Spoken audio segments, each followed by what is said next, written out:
Hey everyone, it's Sammy from Push Square, and in case you missed the news, Sony announced this week that on 7th of September in New York City, it will be holding a PlayStation meeting press conference where we're finally expected to see the PlayStation 4K or Neo.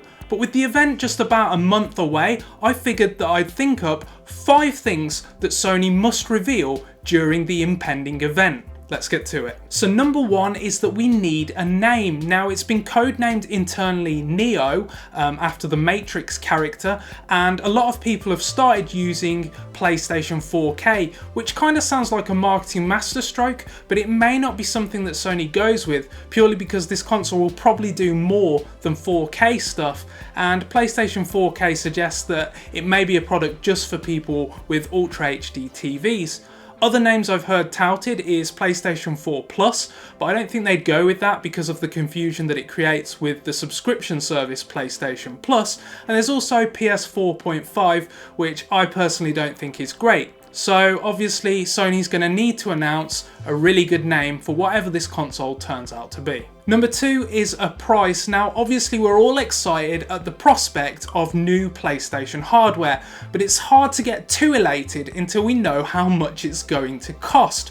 My personal bet is $399 because I think Sony had a lot of success with that price point with the original PS4 model, but if the console is coming out soon after the press conference, which is what PlayStation President Andrew House has been hinting at, then it's going to need to say how much this console is going to cost, and it'll probably make pre-orders available pretty much straight away, I would think. Number 3 is what's next for the existing PS4 model.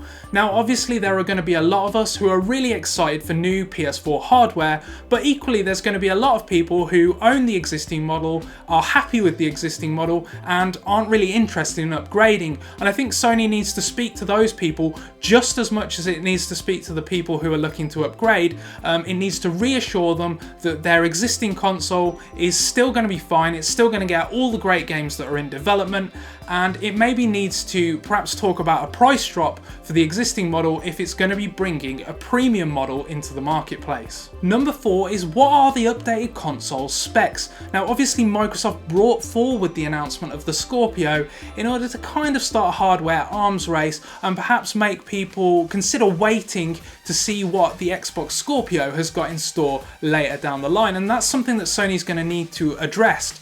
The leaked documentation that we've seen for Neo suggests that it's going to be about 4.2 teraflops compared to the Scorpio's 6 teraflops, but obviously it's going to be coming out a year earlier. So that's something that Sony's going to need to address. It's going to need to outline exactly how much this new hardware improves things, and it's going to need to say exactly why people who've got a PS4, why people who are perhaps waiting for Scorpio should buy this console now.